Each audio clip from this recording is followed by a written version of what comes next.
A Empreendedora Agro. Informando e alimentando o mundo.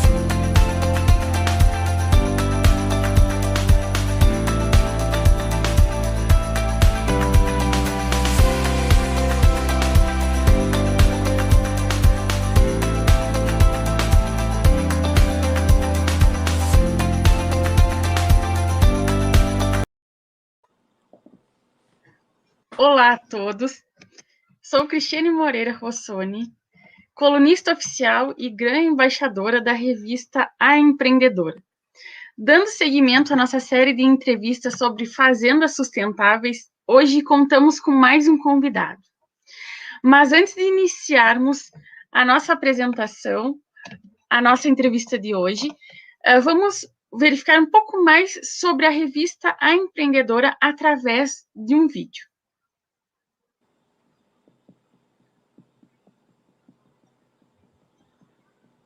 Bom, então, dando seguimento à nossa entrevista, hoje contamos com a presença do senhor Matias Almeida, o que agradeço desde já por aceitar nosso convite.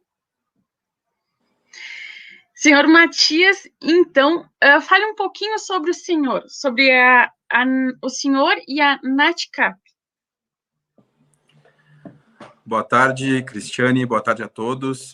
Primeiramente, nós gostaríamos de agradecer a oportunidade de estar aqui falando um pouco da empresa, do nosso trabalho e das oportunidades que uma produção mais sustentável traz para os produtores e para o mercado em geral.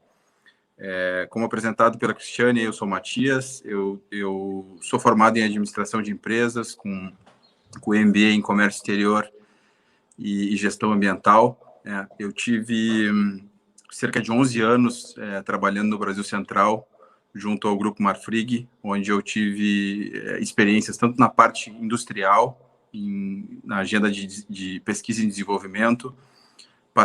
Tive uma experiência boa na questão de exportação de carne bovina, né? Fazia venda para o mercado Oriente Médio, né? Então, eu tive uma experiência muito boa aí nessa questão de comércio, de commodities brasileiras, né, no mercado internacional. E a partir de 2009, eu comecei um trabalho na área de sustentabilidade, né? 2009 foi quando houve aí o primeiro relatório de ONGs internacionais mencionando a questão do desmatamento na Amazônia e como que a indústria da carne estava comprometida com esses acontecimentos, né? Então, na verdade, logo que saiu o relatório, eu ainda estava na área comercial, meu chefe me pediu para apoiar nisso aí, e a gente começou esse trabalho, e enfim, foi implementado todo um sistema aí de monitoramento socioambiental da compra de gado, né? Foi um trabalho aí, eu tive por mais 7 anos depois, ainda nessa área de sustentabilidade, então eu fazia o trabalho junto com todo o time aí de implementação dessas ferramentas no campo, de contato com o produtor, e toda a questão institucional da empresa em relação à sustentabilidade, né? Então, eu fazia um trabalho de relacionamento com as ONGs, com os investidores, com os clientes, no sentido da gente conseguir avançar nessa agenda, que é uma agenda tão importante para o Brasil e para a pecuária, ao mesmo tempo que a gente conseguisse valorizar as boas práticas que estavam sendo propostas. Em 2016, eu retornei ao Rio Grande do Sul, né? Eu sou gaúcho, tenho minha família toda aqui no Rio Grande do Sul. Eu retornei ao Rio Grande do Sul, comecei a NATCAP. A NATCAP, ela remete o inglês, né? Ela remete a capital natural, né? O capital natural é todo o valor que existe na água, no carbono, na biodiversidade, né? Tudo que a natureza nos dá, e de certa forma a gente não tem um valor implícito para isso, né? Então, o objetivo principal e o que a gente chama de propósito massivo transformador da Natcap é realmente a gente conseguir valorizar o capital natural, né, através da agricultura sustentável, da produção sustentável e da conexão dessa produção com mercados compradores e investidores, né? No momento que a gente conseguir valorizar o capital natural, a gente vai conseguir produzir de forma mais sustentável e a gente vai conseguir reduzir, ou não digo acabar, mas reduzir bastante a degradação ambiental que ainda ocorre em alguns setores. Dentro da Natcap, a gente trabalha muito focado na questão de desenvolvimento de programas e projetos em cadeias do agro, né? Atualmente a gente trabalha fortemente no Brasil Central, especialmente no Mato Grosso, onde a gente atua, né, tanto na região lá no noroeste do Mato Grosso, quanto na região de Sorriso, trabalhando numa agenda de regionalização da estratégia PCI. O Estado do Mato Grosso tem uma estratégia estadual que foi lançada em 2015 pelo governador Pedro Taques, que estabeleceu uma série de objetivos e metas para uma produção cada vez mais sustentável no Estado do Mato Grosso. E ela está dividida em 3 pilares: o pilar produzir, o pilar conservar e o pilar incluir, né? Dentro do produzir, a gente tem metas aí de aumento de produção de carne, de grãos, de florestas plantadas. Dentro de conservar, a gente tem a agenda de implementação de código florestal, agenda de redução de desmatamento e da eliminação do desmatamento ilegal. E dentro da parte de incluir, nós trabalhamos muito a questão de regularização fundiária e a questão da agricultura familiar também, que é uma questão muito forte que a gente tem no Brasil, né? Então, nessas 2 regiões a gente atua junto com uma organização holandesa que chama IDH, Iniciativa para o Comércio Sustentável. Então, a gente trabalha fazendo a implementação do que a gente chama pactos PCI regionais. Nós estamos na região de Juruena e Cotriguaçu, no noroeste, estamos na região de Sorriso. Então, a gente trabalha na questão de governança, monitoramento e avaliação, engajamento, e basicamente desenvolver pipelines de projeto para trazer o setor privado e investir nessas soluções, né? A gente acredita que o governo não vai resolver nada sozinho, né? O setor privado precisa estar junto. Então, a gente trabalha muito fortemente nessa agenda. Além disso, nós temos um trabalho muito forte na agenda de finanças verdes, né? Quer dizer, a gente tem hoje uma demanda cada vez maior de crédito no agro, né? E o crédito obrigatório, oficial, aí ele está cada vez mais reduzido. Então, a gente vem trabalhando muito em como que a gente consegue conectar essas boas práticas no campo com o mercado de capitais, né? Aí o que a gente chama de green bonds e de finanças verdes em geral, né? Um tema que a gente tem trabalhado bastante. E aqui no Sul, no Rio Grande do Sul, a gente vem também buscando trabalhar bastante com a questão da sustentabilidade na cadeia do arroz, né? Que a gente tem uma produção muito significativa aqui. E viemos buscando oportunidades com couro, com lã, enfim. Em linhas gerais, o nosso objetivo é conectar tudo de bom que o produtor brasileiro faz, que ele faz muito, né?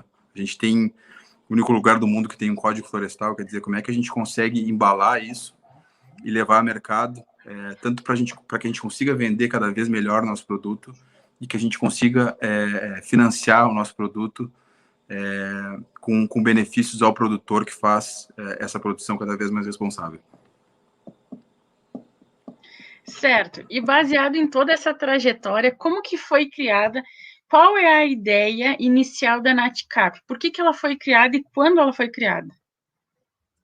A ideia da Natcap vem de 2015, né? Eu ainda trabalhava na indústria e eu tinha uma vontade muito grande de voltar para o Sul e ter o meu negócio, né? Então, eu acho que hoje em dia, se a gente for falar da questão de educação, né? A educação hoje ela está cada vez mais individual, né?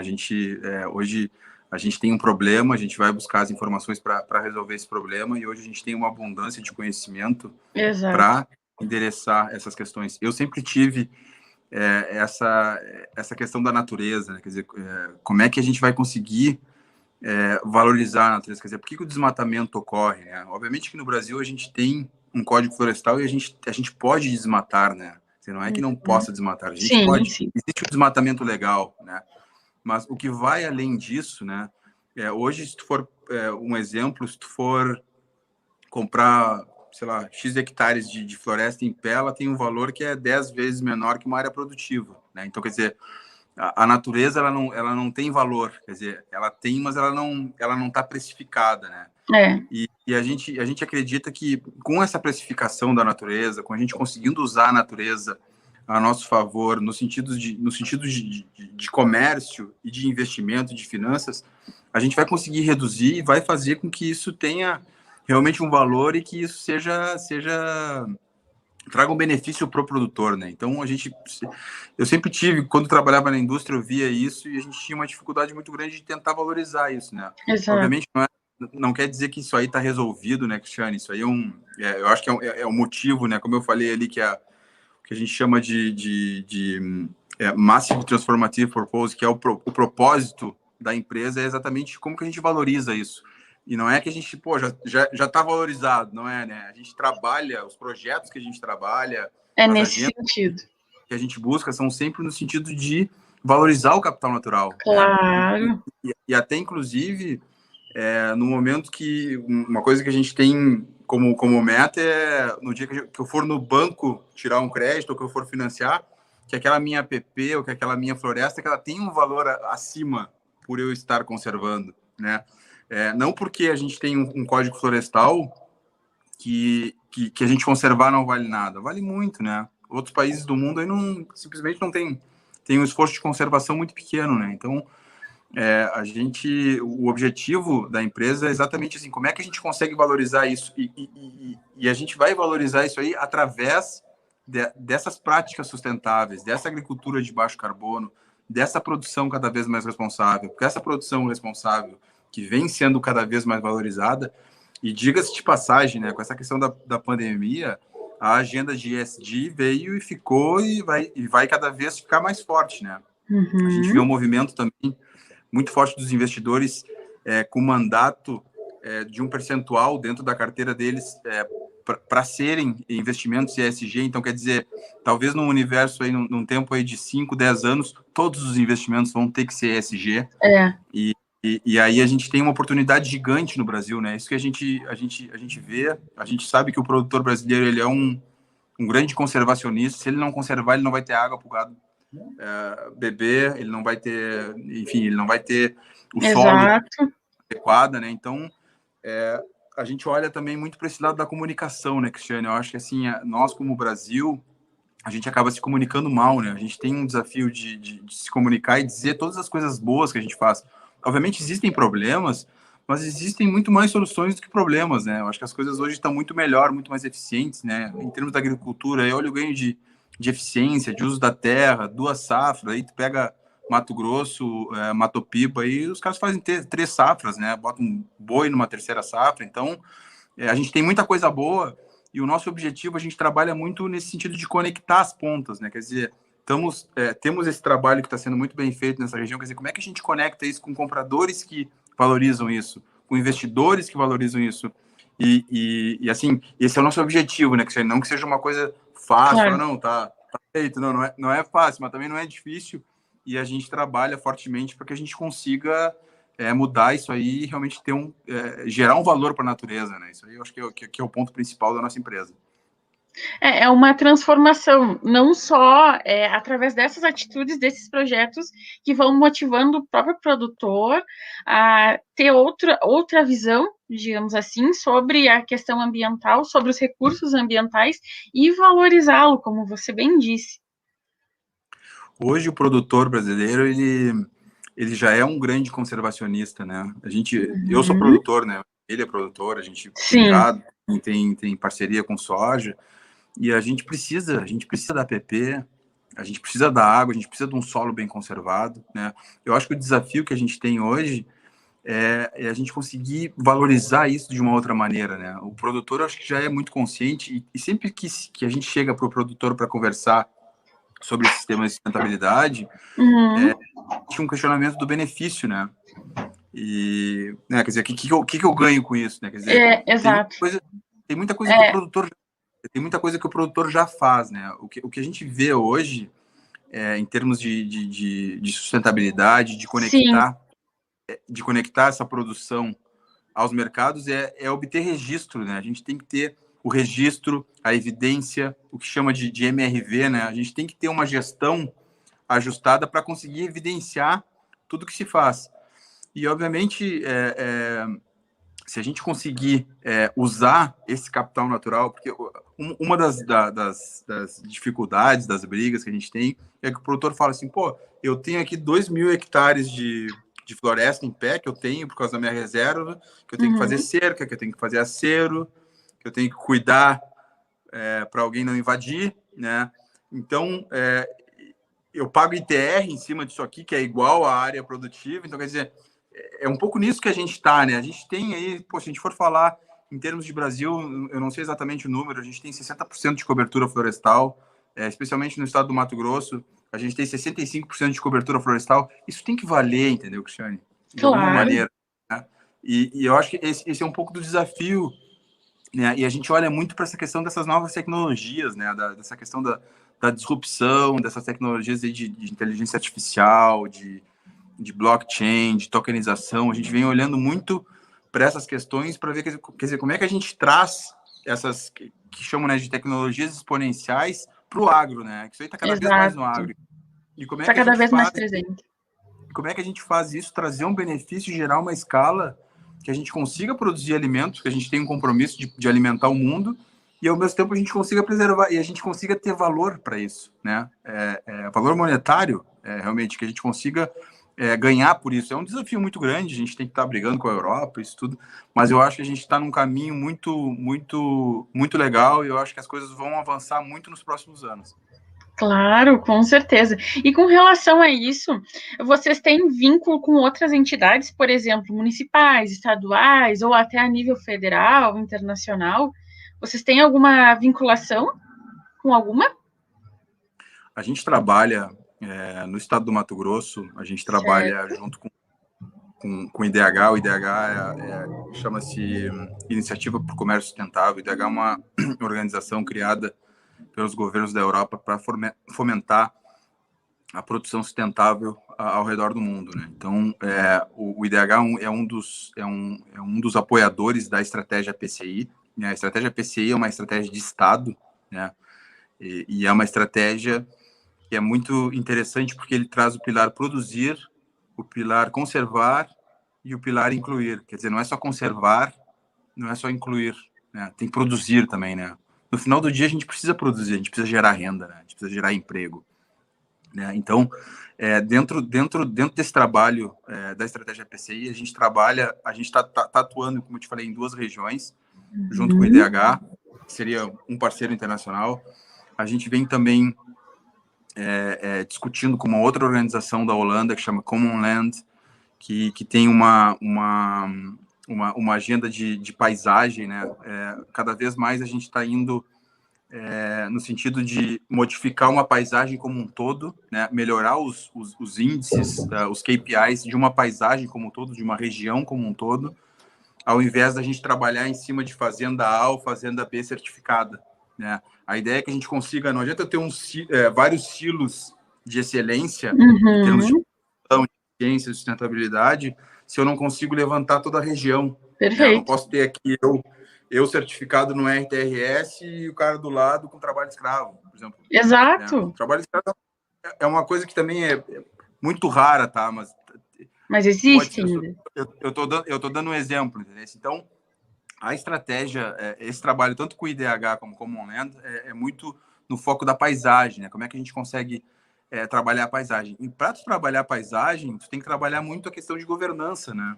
Tu tem que ter uma governança para a sustentabilidade. E a governança com a sustentabilidade passa por engajamento do setor público e do setor privado. Então, por exemplo, nessas regiões que a gente trabalha, a gente tem um comitê estabelecido, a gente estabeleceu junto com esse comitê objetivos e metas PCI num prazo de 5 anos, e a gente tem as prefeituras, a gente tem as secretarias de meio ambiente que estão junto, e a gente, dentro desse comitê, dentro dessa discussão, discute opções para a paisagem, para toda aquela região. Lá no noroeste do MT, a gente está em Cotriguaçu e Juruena, lá são mais de 1 milhão de hectares. Né? Tem aí, entre os 2 municípios, na média, 60% de cobertura florestal. Quer dizer, o café que sai dali, o cacau que sai dali, o bezerro que sai dali, é diferente, ele tem que ser tratado diferente. Né? Então, é isso, a gente trabalha muito em cima disso, quer dizer, como é que essa governança, esse grupo multi-stakeholder, né? Tu tem setor privado, tu tem empresa, tu tem varejo, tu tem indústria, tu tem as empresas locais, como é que a gente, dentro de um comitê, dentro de uma governança, a gente estabelece ações e desenvolve esse pipeline de projetos para trazer o setor privado? O que acontece? As empresas, grandes empresas, né, essas multinacionais, eu acho que acabou o tempo delas ficarem na matriz, sentado lá e dizer, eu quero assim, né? Eu não quero desmatamento, eu não quero isso, não quero... a gente vê e a gente tem visto que as empresas estão cada vez mais interessadas em se empenhar né?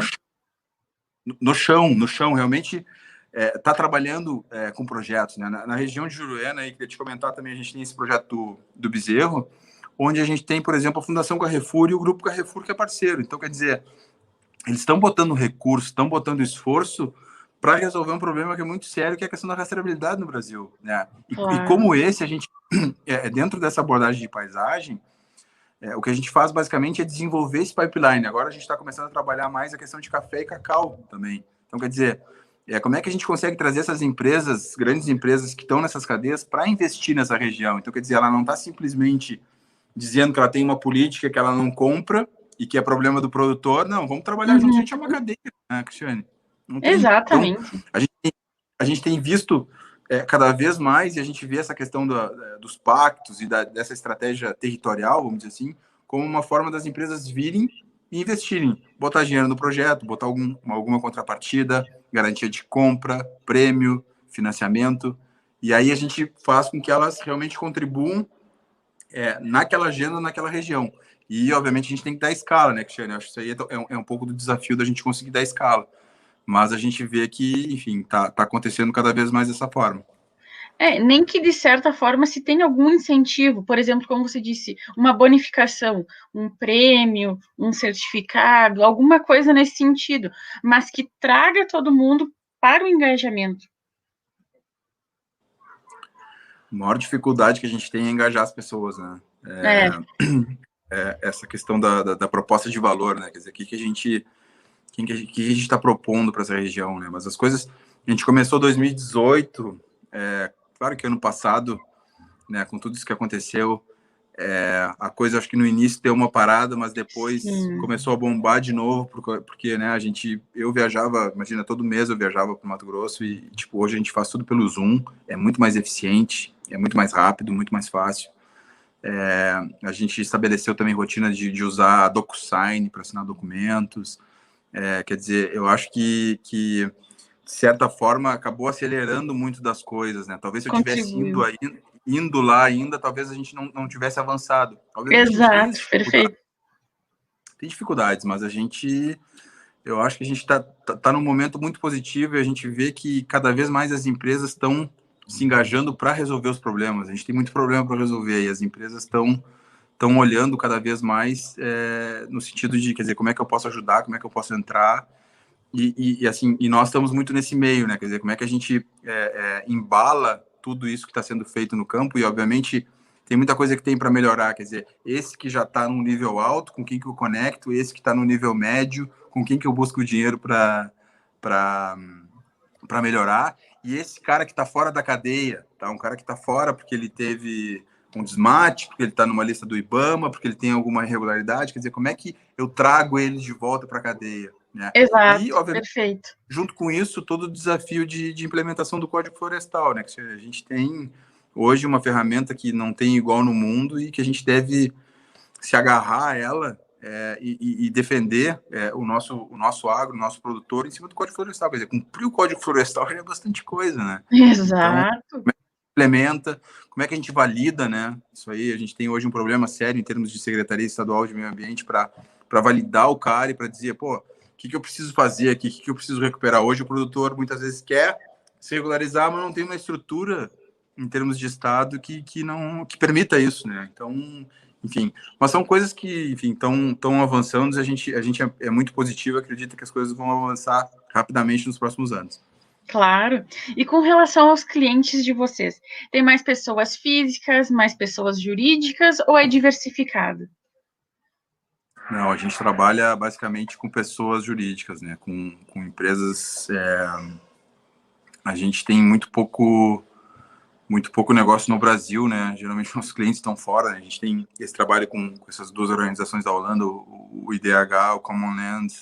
A gente fez um trabalho também com uma organização inglesa que chama Climate Bonds Initiative, que é uma organização de fomento aos títulos verdes, né? A gente fez um trabalho em 2019 de levantamento das oportunidades do uso dessas estruturas de finanças verdes no agro nacional. Então, enfim, tem um relatório, tem uma série de coisas aí que a gente contribuiu e fez um trabalho muito forte junto, inclusive de engajamento das empresas para mostrar essa oportunidade. A gente falou com os principais grupos aí de pecuária e agricultura do Brasil, falamos com o pessoal de café também, então muito para mostrar essa perspectiva. Claro, obviamente que hoje o negócio do ESG está muito mais forte, né, e muito mais, tem muito mais interesse, e como eu te falei no início, né, Cristiane, o investidor, ele vai ser cada vez mais ESG, né, hoje a gente eventualmente tem um diferencial, né, mas eu acho que,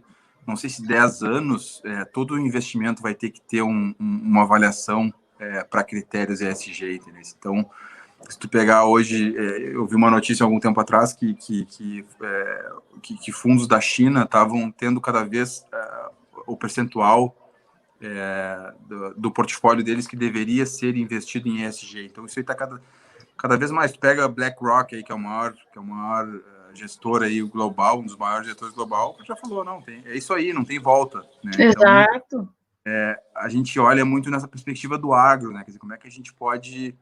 E assim, como o agro brasileiro está bem posicionado, né, Cristiane? Como a gente já faz as coisas. Te dando um exemplo rápido, a gente faz parte voltando para a organização internacional, né, a gente faz parte de uma organização que chama Sustainable Rice Platform, que é a organização do arroz sustentável. Foi criada mais ou menos uns 5, 6 anos atrás, com foco na Ásia, né, e foi levantada aí por grandes marcas, aí, Unilever, Nestlé, Mars, Kellogg's e General Mills, né, essas empresas se juntaram para criar um padrão, um critério mínimo na questão do arroz, né? E esse trabalho, ele começou na Ásia. Na Ásia, tu vê que eles trabalham com produção de subsistência, né? Os caras produzem 0,3 hectares, 0,1 hectare, meio hectare, né? E aí, enfim, tu tem toda uma questão de trabalho, de condição de trabalho, de questão ambiental, que é um problema enorme lá. Então, eles criaram isso, né? Criaram um protocolo. Então, existe hoje um protocolo do SRP. E aí, quando eu vim para o sul, como aqui é essa região de Pelotas, que eu estou, uma região que é a principal produtora de arroz, né? Eu digo, eu vou dar uma olhada no negócio de arroz, né? E aí eu descobri, entrei em contato, comecei a fazer parte, tudo. E aí e aí eles me convidaram para ir a Singapura, numa assembleia deles, né, do SRP. Eu vou, mas tu arranja um lugar para apresentar, né, não vou, imagina, viajar até Singapura para assistir palestra, né. E aí eles abriram para fazer uma palestra, e o que eu fiz? Eu peguei um produtor daqui e apliquei o checklist, né, e aí o cara atendeu lá, 97%, 98%, e um produtor de 1.000 hectares, né? E aí o que a gente falou lá, e que eu venho falando muito para eles, é que a gente tem condição de atender facilmente essa questão do arroz sustentável. Por quê? Porque os requisitos legais do Brasil, né? A gente pega aqui no Rio Grande do Sul, a FEPAM, aí com a questão de outorga de água, da questão de resíduo, a própria questão do CAR, né? Então, quer dizer, hoje o requisito, de certa forma, essa pressão ambiental nos fez melhor, em termos de mercado internacional, porque tu pega essa certificação do SRP, eu digo, tia, no mínimo metade da produção de arroz gaúcha entra no 90 para cima. Por quê? Porque a gente já faz as coisas muito bem feitas por causa do nível de requisito que a gente já tem, né? Então, quer dizer, como é que a gente consegue aproveitar isso, né, Cristiane? Isso é um pouco do desafio, né? Para trazer finanças e para trazer compradores, né? E eu acho que isso é o grande desafio, ao mesmo tempo é uma gigante de uma oportunidade, porque a gente já faz muita coisa bem feita no Brasil, né? A gente já faz. A gente precisa embalar isso e comunicar isso, mas a gente já faz, como nenhum país no mundo. Isso é muito importante. Inclusive, falando a título internacional, economia internacional, o Japão também é um grande produtor de arroz. Você tem alguma notícia a respeito do Japão nessa questão toda? Não exatamente, né? Na Uhum. verdade, eu entendo que eles produzem eventualmente algumas variedades específicas e diferenciadas, né? Esses Até em áreas urbanas, né? arroz Até em com áreas urbanas. aroma, é. Então, mas é uma coisa que não tem escala, né, Cristiane? Então, ele deve ter lá para consumo interno, deve ser muito caro, né? E a própria Ásia, hoje, um grande produtor é a Índia também, né? Mas eles têm problemas sociais, eles não Claro. têm todo esse cuidado com agroquímicos que se tem aqui, né? Hoje, aqui no Brasil, a gente está muito adiantado. Claro que ainda existe gente que trabalha não de forma tão adequada, mas assim, Sim, com certeza. na maioria é extremamente organizado. Assim, eu conheço produção pecuária nos Estados Unidos e no Canadá, por exemplo, mas não se compara com aqui, né? A gente tem um código, a gente tem uma série de exigências, né? E, enfim, eu acho que eu não sei, eu sou um eterno otimista, né? Eu acho que a gente está muito bem posicionado, né? A dificuldade é a gente conseguir conectar isso aí, né? E Exato. embalar de uma maneira que a gente consiga trazer benefício para o produtor no fim do dia, né? Não, pela lei a gente tem um arcabouço sólido. Eu, como advogada, posso dizer nesse sentido também. A gente tem um arcabouço sólido, atrelado. Ele tem posições, por exemplo, a área de preservação permanente. Ele te traz uma metragem que tu deve preservar. Tem a questão da reserva, crimes ambientais também. Então, toda essa questão está atrelada. A gente tem uma legislação forte nesse sentido. Sem dúvida, eu acho que é uma grande oportunidade que a gente tem no Brasil, né? De novo, Claro. eu estava olhando esses dias, a gente tem uma perspectiva de, se não me engano, 320 milhões de toneladas de grão em 2030. Eu acho que agora, não lembro que número que a gente tem agora, acho que é 250, talvez, não lembro, 260. Então, quer dizer, pô, é um crescimento aí de uns quase 30%, né? E a gente tem muita área de pecuária degradada que pode entrar com grão, né? Quer dizer, a maioria do grão no Brasil hoje, se tu for pegar aí, por exemplo, o Cerrado, ele tá, obviamente tem abertura, mas tem muita abertura legal, né?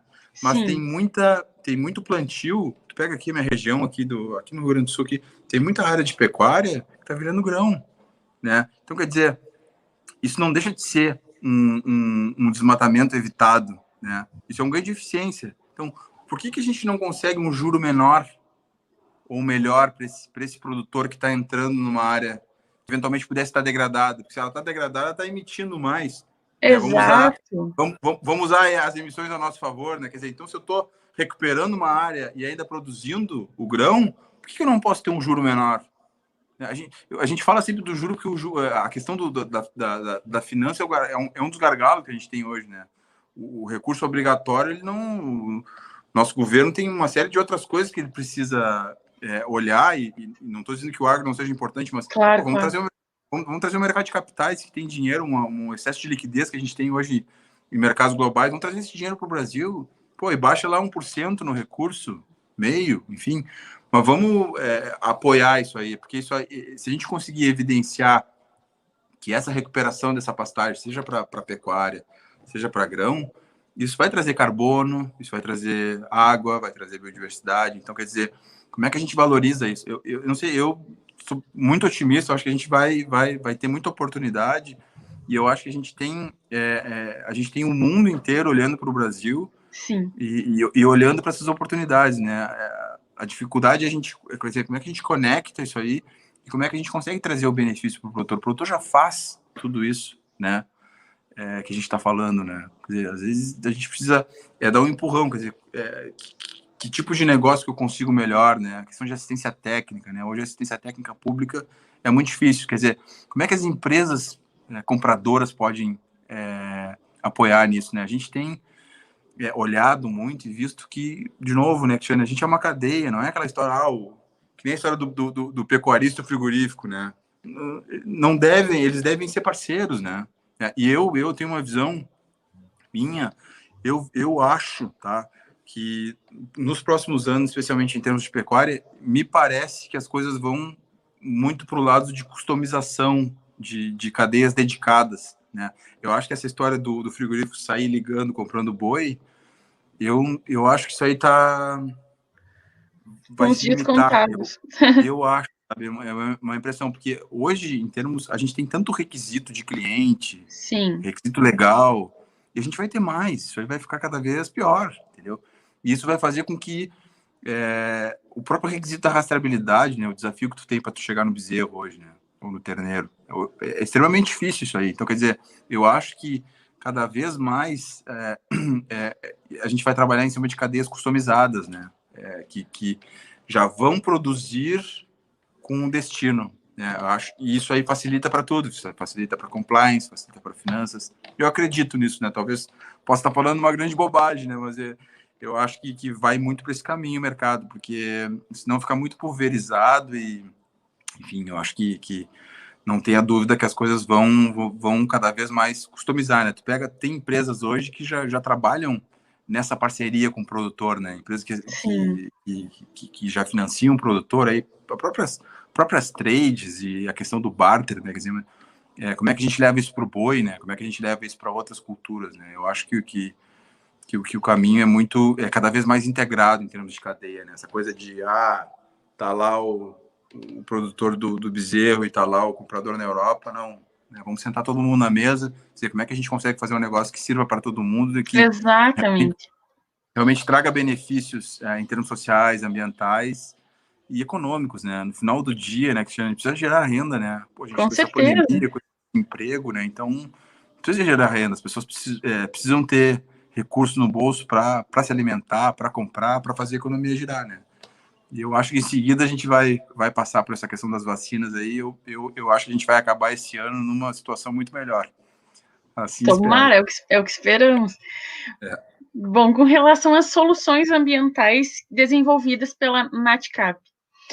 Como algumas soluções ambientais que a gente vê a questão ali não só desse desenvolvimento econômico, a questão das bolsas, enfim, de toda essa questão financeira, mas também na questão de você ir até o produtor, mostrar para ele outras formas de atuação, outras técnicas, e mostrar para ele um novo mundo.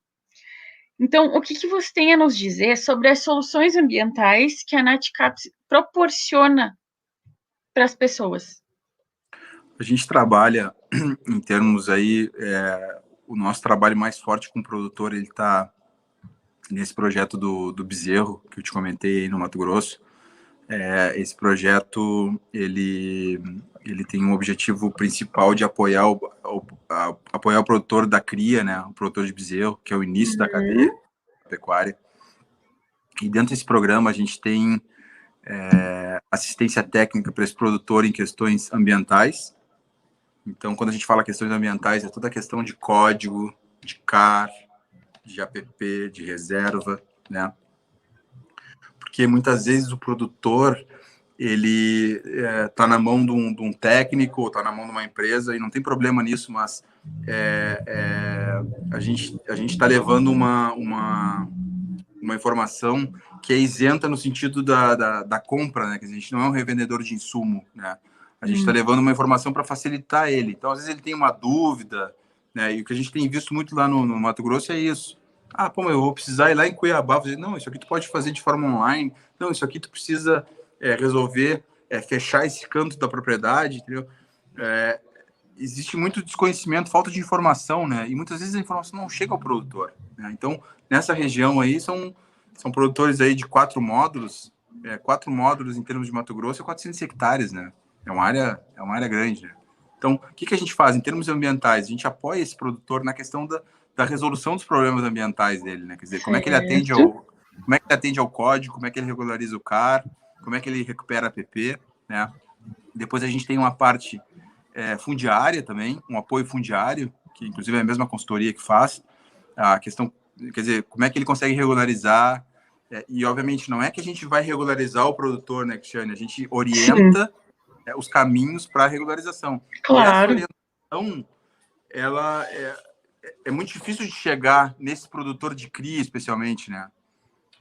que não chega, né? Às vezes ou a pessoa não tem recurso ou não vai atrás. Então, a gente está trazendo, canalizando recursos do setor privado, que é o usuário final desse produto, né? Do varejo, vamos dizer assim, para trazer essas melhorias. Então, em termos ambientais, muito ligado à questão de código, de implementação de código, na questão fundiária, o problema fundiário no Brasil é enorme, quer dizer, então a gente orienta quais são os caminhos para resolver. Realmente bem difícil a questão fundiária. Depois a gente tem uma consultoria que trabalha na agenda de rastreabilidade. Tá? Por quê? Porque hoje a gente está rastreando esses animais. Né? Hoje a gente tem lá cerca de 80 propriedades que já estão dentro do programa. Né? E essas propriedades elas recebem essa assistência ambiental, fundiária, recebem uma assistência produtiva, mas os animais são brincados. E o nosso objetivo é que esse animal chegue à gôndola do Carrefour, rastreado desde a cria e utilizando essa tecnologia do blockchain, né, para que a gente consiga levar a informação de onde ele nasceu, quem que é o produtor, às vezes uma entrevista do produtor, né? O consumidor hoje está cada vez mais preocupado com a origem do produto, né? Então, Exato. conseguir trazer essa informação do produtor, que existe um produtor que está lá no norte do Mato Grosso, que subiu para lá fazem 20 anos, que teve malária, que está trabalhando em cima disso há quanto tempo, que ele abriu, que ele tem um sítio, que está os filhos trabalhando. Isso é uma história, né? Eu acho que muito do que a gente precisa no agro é contar essa história, né? Sim. Tem muita história bonita, né? E que a gente às vezes não consegue contar, mas enfim, é um pouco do trabalho disso. E uma coisa que eu não te falei, dentro desse programa a gente tem uma assistência técnica produtiva, né? Quando a gente começa a engajar esse produtor, o primeiro trabalho junto a ele é da parte produtiva, né? Então a gente tem uma consultoria também parceira que vai lá, entra para dentro da propriedade, olha, aqui teu pasto está alto, está baixo, aqui tu precisa separar esses animais, tu tem que ter diferentes idades, não pode misturar diferentes idades. Então, tem informações que eventualmente para uma pessoa que tem um entendimento melhor da produção pecuária são coisas óbvias, mas para um produtor mais simples, de um tamanho menor, e numa região muito afastada, mesmo com internet, né, Cristiane? Às vezes essa informação chega e a gente levando essa informação produtiva, as pessoas já ficam extremamente felizes, né? E a gente não está nem falando do ambiente, né? De uma informação produtiva. Então, tu está trazendo o setor privado, como eu te falei, Fundação Carrefour, IDH, Agrojacarezinho, um outro parceiro na região, que ela está lá na região, que foi o facilitador para isso. Então, tu está trazendo o setor privado para apoiar esses produtores em todas essas questões. Então, o produtor fica muito feliz que ele conseguiu produzir um bezerro mais pesado, né? Que ele está conseguindo conservar mais o solo dele, né? Que ele está conseguindo conservar as APPs. E é importante dizer que a gente sempre começa a conversa pela parte produtiva, né? Eu não posso chegar para falar com ele que ele tem que atender o código, que ele não pode desmatar, não é isso, não é? E nem é isso o nosso objetivo. O nosso objetivo é ele produzir mais, e aí ele, vendo que ele está produzindo mais, quer dizer, como é que a gente consegue atender um requisito legal. No final do dia, ele vai ter que atender o código. Em algum momento, ele vai ter que ter o CAR validado, ele vai ter que ter o PRA. Vai demorar 10 anos, mas para ele conseguir um crédito, ele vai ter que ter isso. Então, nós estamos adiantando isso. Nós estamos adiantando, na verdade, né? Então, nós começamos pela parte produtiva, depois a gente traz fundiário, ambiental, e a gente entrega relatório, explica, né, brinca os animais, e o objetivo é que a gente tenha essa carne no mercado até o meio do ano, né? Isso ainda está em discussão, como é que vai ser e tudo, mas o objetivo é esse. Tu pode me dizer, pô, Matias, 80 propriedades num universo de Brasil, mas o que a gente está tentando fazer, Cristiano, é montar um modelo de como isso funciona e como é que o setor privado pode ajudar, né? Hoje no Brasil, em termos de pecuária amazônica, né? Amazônica Norte, aí, Amazônia Cerrado, a grande demanda é pela cria, né? A indústria hoje, isso que eu trabalhei vários anos com isso, né? A indústria hoje tem mapeamento de 100% do boi que ele compra. Né? As grandes indústrias, hoje a Amazônia é tudo, Cerrado menos, mas a Amazônia é tudo, né? Então, as empresas sabem de onde é que eles compraram, mas sabem do fornecedor direto, né? De quem entrega o boi para ele. Depois da recria e da cria, existe um buraco aí. A gente não sabe. E o objetivo do projeto é muito endereçar essa questão, quer dizer, como é que a gente vai até esse produtor de cria e apoia ele em produzir melhor e se regularizar. Depois, se ele... Claro que, obviamente, o nosso objetivo é a gente trazer dentro dessa cadeia que eu te falei de customizar e chegar na prateleira do Carrefour, né? Mas se ele eventualmente for vender para outro, ele está livre para vender para outro, acho que é importante ressaltar isso. Ele não é obrigado, não é porque a gente dá assistência para ele que ele tem que vender para o projeto ou para os parceiros do projeto. Claro. Né? Ele vai estar regularizado. Então, essa questão desse modelo é super importante a gente conseguir montar. Ah, Matias, não tem escala. Não, se a gente conseguir montar ele e a gente conseguir parceiros da demanda que valorizem isso, e de novo, Cristiano, acho que um ponto importante é não somente pagar prêmio, né? Sim. Que outro tipo de benefício e incentivo a gente pode trazer para esse produtor, né? Esse programa é um incentivo já ao produtor. O cara tá lá recebendo assistência e até o produtor, tá, mas não, é de graça, né? Não, é de graça, né? E assim, como é que a gente transforma isso num caso de sucesso e consegue trazer 5 varejistas da Europa, outros clientes de couro, entendeu? A gente precisa ter um modelo funcionando e bem e com escala. A gente consegue trazer os outros. A gente acredita muito no estabelecimento de modelos e no setor privado vindo para ajudar a resolver o problema. Né? O setor público não resolve sozinho, o setor privado não resolve sozinho. Então, como é que a gente consegue moldar isso aí para trazer comprador e crédito que valoriza isso, né? Então, e a gente não está falando nem do pessoal de insumo, né? O pessoal de insumo também, né? Se eu fosse uma empresa de insumo, eu gostaria de estar numa iniciativa dessas, né? Porque fora a questão de imagem, essas coisas todas, mas realmente está trazendo benefício no campo, né? Você tem depoimentos do produtor de coisas muito básicas que ele foi orientado ali que ele ficou assim, pô, que legal, consegui melhorar, né? Isso é muito gratificante para todo mundo, né? Então, acho que isso aí que move um pouco do nosso trabalho. Outra questão que eu queria te perguntar é sobre a produção sustentáveis de bezerros. Como que funciona? Então, esse programa ele foi criado ele foi gestado em 2018, teve o início da implementação em 19. É um programa que tem como parceiros dentro do Mato Grosso o IDH, Iniciativa para o Comércio Sustentável, a Agro Jacarezinho, a Acrimate, que é a Associação dos Criadores do Mato Grosso, a Naticap e a Fundação Carrefour e o Grupo Carrefour. O que se objetivou, né, com esse programa? É exatamente ir nesse produtor de cria e apoiar ele para que ele produza de maneira mais eficiente e para que ele consiga ter atendimento a requisitos legais aí na questão fundiária e ambiental. E junto a isso, a gente está incluindo um aspecto de rastreabilidade, né? De novo, o grande desafio que a gente tem hoje em termos de pecuária é a gente saber da onde vêm esses animais, né? Quer dizer, de onde é que eles nasceram, onde é que eles foram criados. Então, esse programa, ele começou a implementação em 2019. Obviamente, ano passado a gente teve que dar uma parada, né?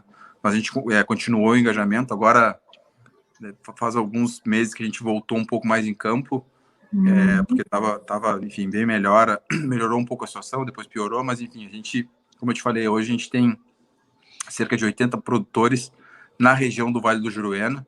Então, acho que uma coisa importante para te pontuar é que esse programa ele é apoiado com esses parceiros todos que eu te mencionei, e ele está em 2 regiões do Mato Grosso. Tá? Nós, como Naticap, nós somos o parceiro implementador do programa no Vale do Juruena, tá? Que fica ali na região de Juruena, Cotriguaçu, lá no noroeste do MT. Tá? Existe uma outra região que o projeto similar está sendo implementado pela Acrimate, que é a Associação dos Criadores do Estado do Mato Grosso. E eles, a Acrimate, é tudo o mesmo recurso, mesmo objetivo, tudo igual. Nós só estamos separados implementadores por região. Tá? A Acrimate está em Paranatinga, Ribeirão Cascalheira e Gaúcha do Norte, no outro lado do Mato Grosso. Tá? E o objetivo também de apoiar o produtor de bezerro, né? Então, Isso aí, nós temos 80, eu acho que a Climate lá deve ter uns 150 produtores já engajados, né?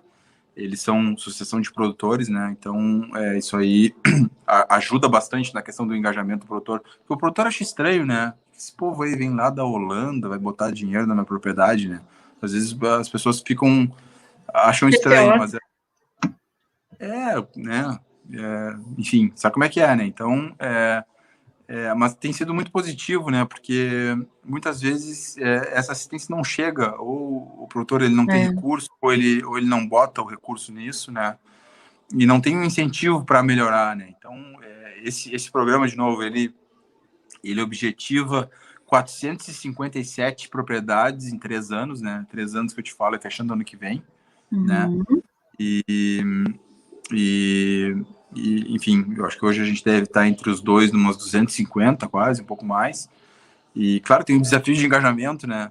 Mas, novamente, o objetivo é que a gente consiga validar esse modelo, né? Validar esse modelo de assistência produtiva, ambiental e fundiária, e trazendo o componente de rastreabilidade, né? Então, quer dizer, a gente tem rastreabilidade em produtores que estão atendendo os requisitos legais que a gente tem no Brasil. Então, é um projeto que é muito legal, está sendo muito desafiador ao mesmo tempo, né? A gente tem um desafio grande de engajamento, mas a gente tem pensado muito em, quer dizer, como, de novo, né, reforço para ti, para os ouvintes, né, como é que a gente monta um modelo que possa ser replicado depois, né? Eu acho que tá todo mundo, não digo cheio, né? Mas ninguém quer mais esse pilotinho, né? Vamos fazer um pilotinho. Até vou te dizer que o nosso projeto, se a gente for pensar na escala que ele pode tomar, ele é um piloto, mas ele é um piloto no sentido de, quer dizer, vamos testar um modelo e vamos ver como é que a gente escala.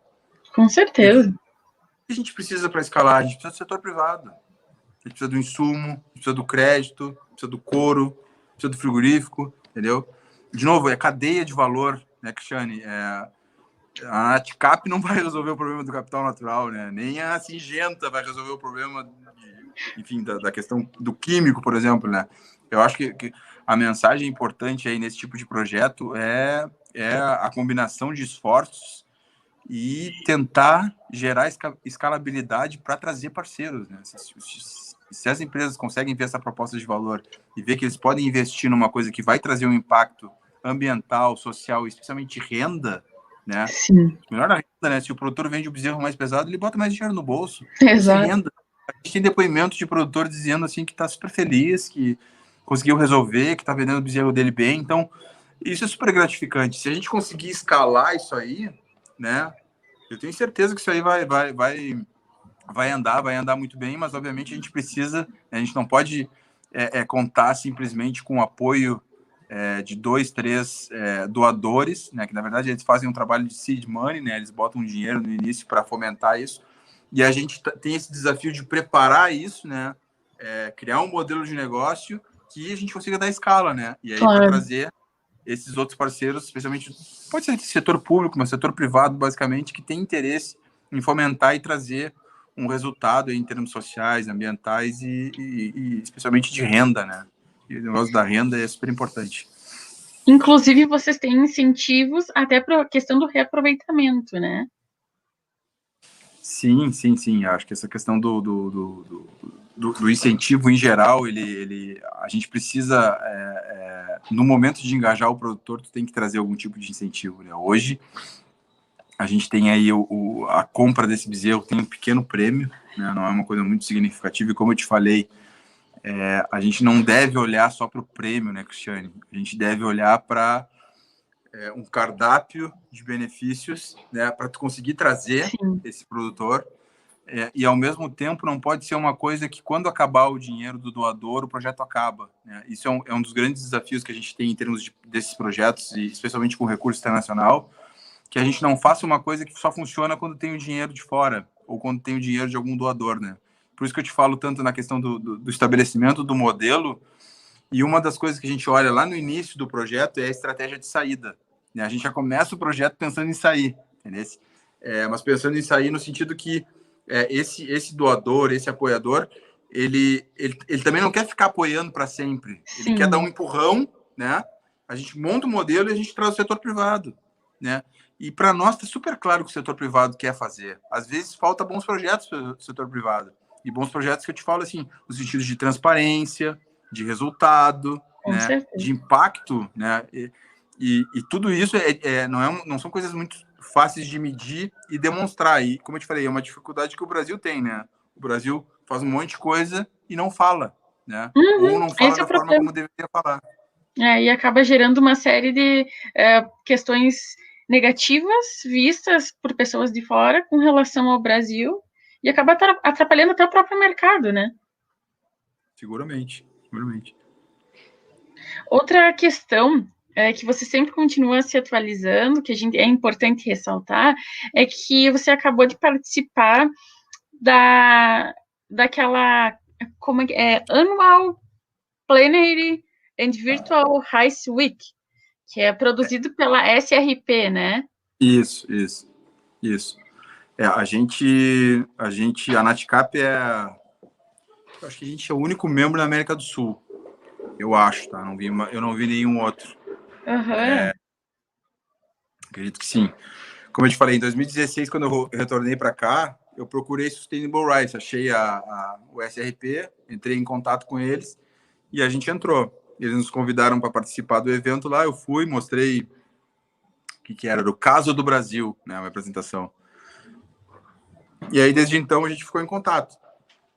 Eu fiz a Natcap, né, na verdade, fez algumas avaliações de compra de arroz para massa aqui no Brasil, em alguns fornecedores aqui no Sul, em 2018 e 2020, né? A gente fez a avaliação do protocolo. Obviamente, o fornecedor atendia quase 100% do protocolo, né? Então, foi muito positivo. E agora, deve fazer uns 3, 4 meses que o SRP está trabalhando na questão de finanças para a cadeia de arroz, né?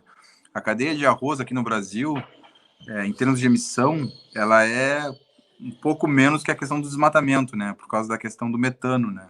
Por causa da inundação e da irrigação, né? E, na verdade, isso aí a gente vê como positivo no sentido que a gente tem possibilidade de melhorar isso, né? Reduzir a emissão e trazer recurso. Não é uma notícia ruim, é uma notícia boa, né? Então, o SRP está trabalhando nessa questão de finanças, estão trabalhando com uma empresa muito forte da Suíça lá, que trabalha na questão de investimentos com impacto. A gente já teve algumas conversas, falou um pouco do caso do Brasil, e eles vêm discutindo, quer dizer, como é que a gente consegue financiar esse arroz sustentável, né? Quer dizer, esse produtor que se adequar a esse protocolo, e de novo, né, Cristiane, nosso produtor aqui entra no protocolo muito facilmente, né? A gente tem, de novo, reforço, o que a gente já faz, né? O protocolo para nós é super simples, tá? E quer dizer, como é que a gente traz benefício para esse produtor? E uma outra coisa que a gente vem conversando com eles é da questão do que eles chamam de capítulo nacional, né? Porque o protocolo ele foi desenvolvido com foco na Ásia, né? E lá, por exemplo, o pessoal eles colhem o arroz, eles plantam e replantam o arroz, né? Com a mão, assim, né? Uma coisa intensiva em mão de obra, né? E tem outras questões na Ásia que não tem nada a ver com o Brasil, né? Então, uma das coisas que a gente vem discutindo com eles, e a gente está tentando também um pouco de aproximação com o Embrapa, com o IRGA, com essas organizações aí, para que a gente consiga montar um capítulo nacional do Brasil, né? O Uruguai já está fazendo, a Argentina está fazendo, e esse é um esforço que a gente tem tido aí de tentar engajamento para a gente montar um protocolo que converse com o que a gente tem no Brasil, né? E mostre, quer dizer, o que a gente faz, porque tem requisitos que não são aplicáveis aqui, né? Tem coisas que são coisas de lá, né? E aí no protocolo a gente fica um pouco sem saber como que a gente evidencia ou não evidencia. Então tem muita coisa que é não aplicável. Então um próximo passo em termos de arroz é a gente conseguir realmente desenvolver esse protocolo nacional. E para a certificação do SRP, Cristiane, a gente tem um desafio que é o comprador, né? Hoje a gente tem a principal empresa engajada nisso aí é a Mars Food, que produz aquele arroz marca Uncle Beans, tá? Que é um arroz que vem numa embalagem bonita e tal. E a Mars é uma multinacional de alimento aí muito forte, muito comprometida aí com essa agenda de sustentabilidade. Mas ele é o único comprador ainda, né? Então, a gente está ainda, que a gente fala do ovo e da galinha, né? Quer dizer, não é que é complicado, né? Mas eu vou fomentar isso junto ao produtor, ele vai me perguntar, quer dizer, para que eu vendo, né? No final das contas, não adianta eu fazer isso tudo, né? Boas práticas, você não tem para quem vender, né? Claro. Ou também eu não tenho lá o cara do dinheiro que olha para mim, pô, esse cara tá fazendo uma coisa legal, tá conservando solo, tá conservando água. Isso tem que ter, por isso que é NatCap, entendeu? Tem que ter valor essas coisas, né? E, de novo, não é que tá pronto ou que seja fácil, mas é o que a gente trabalha, né? Quer dizer, nós estamos atrás agora, como é que a gente consegue um comprador para isso, né? Tem um comprador, a Mars é um comprador, né? Ela tá ligada a uma indústria, quer dizer, como é que a gente consegue disseminar isso aí para um grupo maior de produtores? Quer dizer, quais são os benefícios que a gente traz para o produtor? É um desafio, né? Nós, como NatCap, a gente não tem condição de premiar o produtor, né? A gente tem condição de conectar as pontas, né? Então,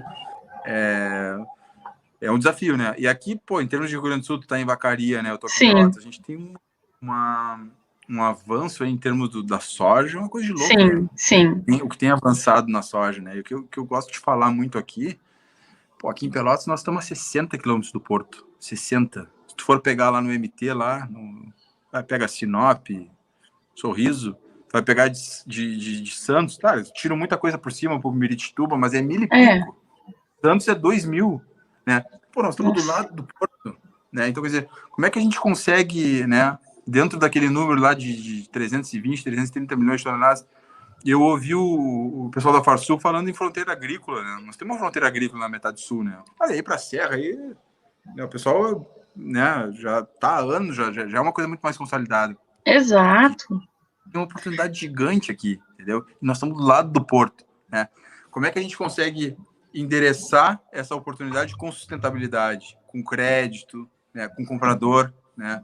Então, é muitos dias que a gente passa olhando, né? A gente passa olhando, discutindo isso aí, as coisas vão andando, obviamente, na velocidade que é possível. Claro. A gente é bem otimista, a gente acha que ainda vai ter muita oportunidade aí. Pega o negócio, por exemplo, que a gente tem um problema sério de chuva, né? Sim. Um ano bom e 3 ruim com seca. Exato, né? Então, perfeito. A gente tem trabalhado aí com parceiros aí para... qual que é o modelo para a gente trazer a irrigação para cá? E não trazer a irrigação simplesmente uma irrigação com um modelo de financiamento, com um modelo de compra, quer dizer, diferente, inovação, né? Eu acho que essa questão o mundo mudou muito, né? Vai mudar muito, né? Eu li um livro agora recentemente que chama Organizações Exponenciais, que fala exatamente dessa questão de como essas tecnologias que eu te falei aí, inteligência artificial, blockchain, nanotecnologia, quer dizer, como essas tecnologias fazem acelerar a evolução das empresas e dos negócios, né? E isso aí está cada vez mais forte no agro, quer dizer, como é que a gente aproveita isso e consegue dar um salto de 10 vezes, né? De 20 vezes, 100 vezes. Isso é possível, a gente tem uma população para alimentar. A gente tem um problema hoje, por exemplo, né? Um problema sério que é a questão do milho, né? A gente tá aí, o pessoal do aves e suínos, o pessoal tá não sabe mais o que fazer, porque não é que não tem, é que tá caro, né? Então, quer dizer, como é que a gente olha muito, dentro da NatCap, a gente olha muito dessa questão do problema, né? Muito essa questão assim, que existe um problema, e o problema é esse, como é que a gente vai resolver esse problema? E aí a gente sai juntando esse networking, a gente trabalha muito. Eu acho que eu diria que a nossa especialidade é fazer essas conexões e botar para acontecer, né?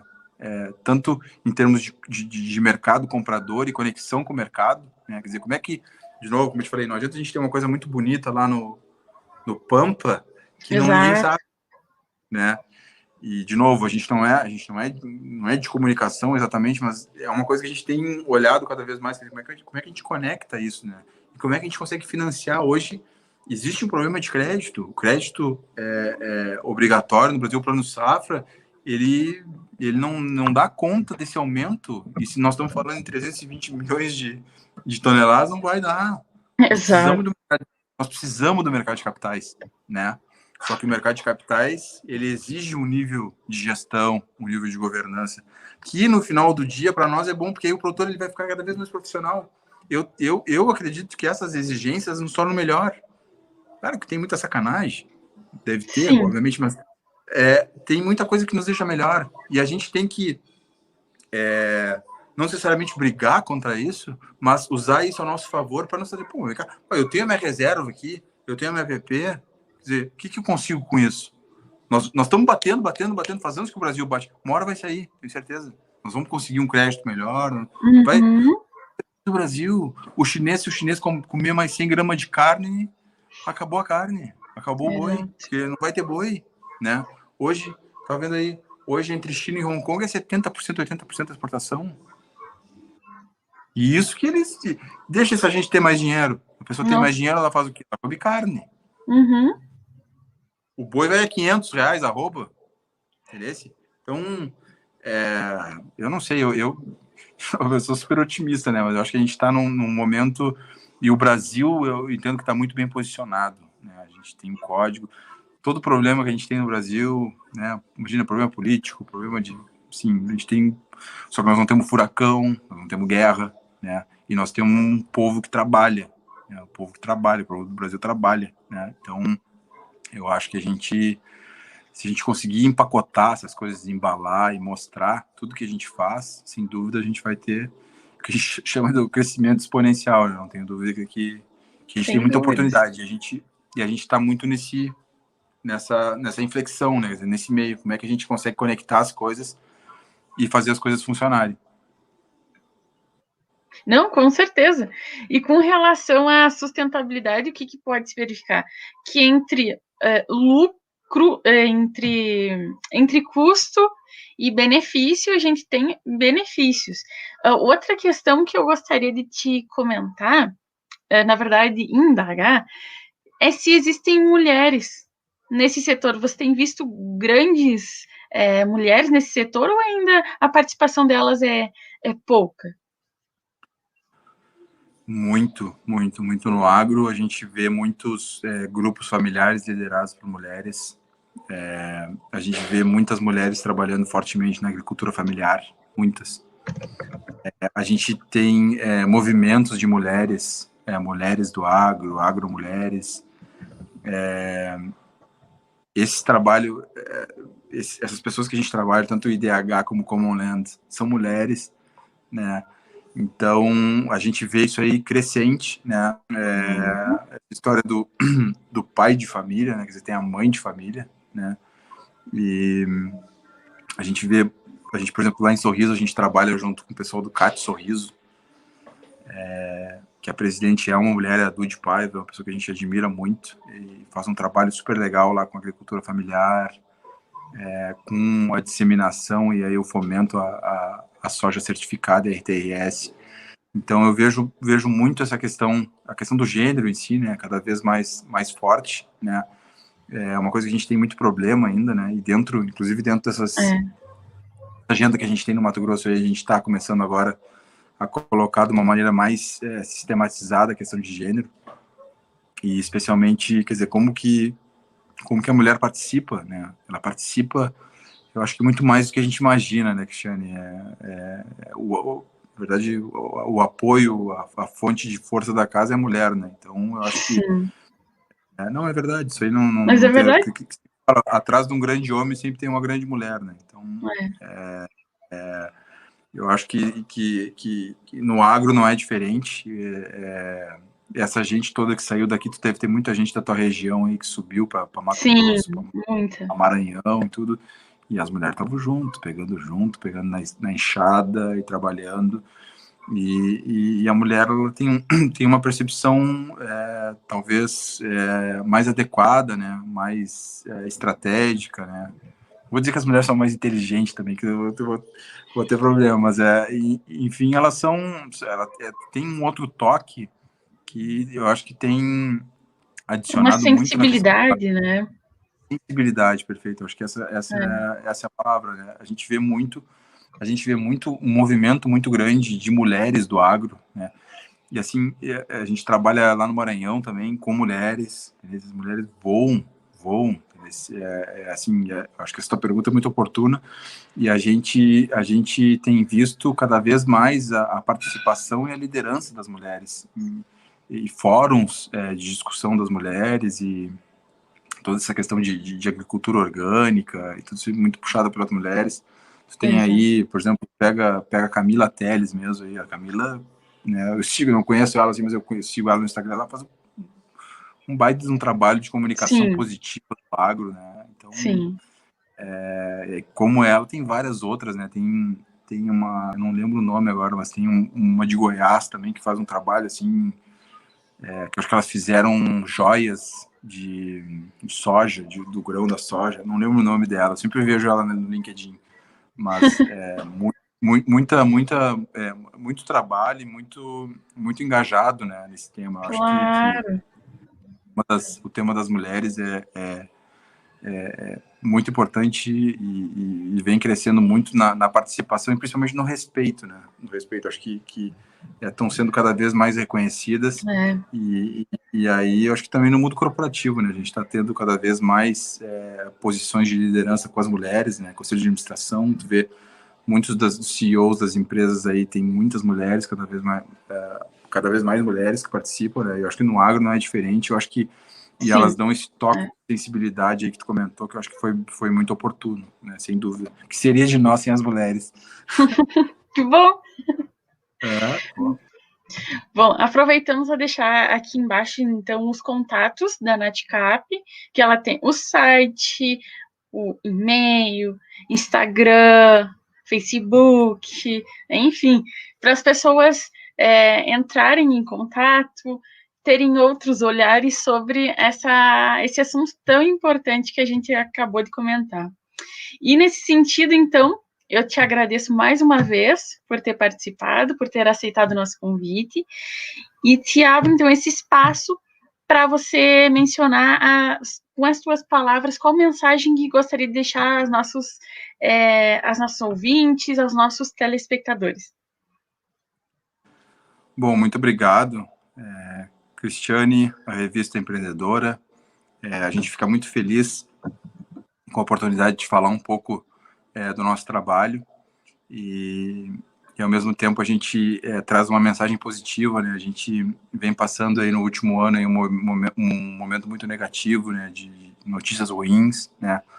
Mas a gente tem que ter força para seguir em frente, né? A gente está chegando num momento aí de vacinação, das coisas melhorando, os negócios melhorando. O agro não para, né? Isso aí é uma coisa que é muito importante a gente ressaltar, né? Que o agro é um motor da economia do Brasil e a nossa mensagem é muito positiva, né? De trabalho, de fé, de força e que a gente realmente vai melhorar a nossa condição, a gente vai passar por isso e que a gente tenha cada vez mais força e mais fé para trabalhar com justiça, com transparência, com responsabilidade e ao mesmo tempo parabenizar todo produtor rural, toda produtora rural que acorda cedo, que tira leite, que produz verdura, que cuida do gado, né? Quem seria de nós se a gente não tivesse essas pessoas no campo produzindo o alimento para nós, né? Cuidando da terra que nos foi dada pelos nossos antepassados. Então, acho que por um lado é um agradecimento de poder falar um pouco do que a gente faz e de como que a gente entende que contribui para tudo isso que está acontecendo, de forma positiva, obviamente, e também deixar uma mensagem de alento, de esperança, que tempos melhores virão e com certeza eu entendo que o Brasil está no caminho certo e a gente vai ter muita oportunidade positiva daqui para frente. Novamente, muito obrigada e ficamos à disposição. Obrigada novamente, obrigada pela contribuição, sucesso para a Naticap e estamos à disposição. A empreendedora está com as portas abertas para vocês também. Muito obrigado a todos. Agradeço também a participação de todos, convido a todos para compartilharem essa entrevista, curtirem as redes sociais, tanto da Revista Empreendedora quanto da Naticap, e desde já convidar todos à nossa próxima entrevista. Muito obrigada.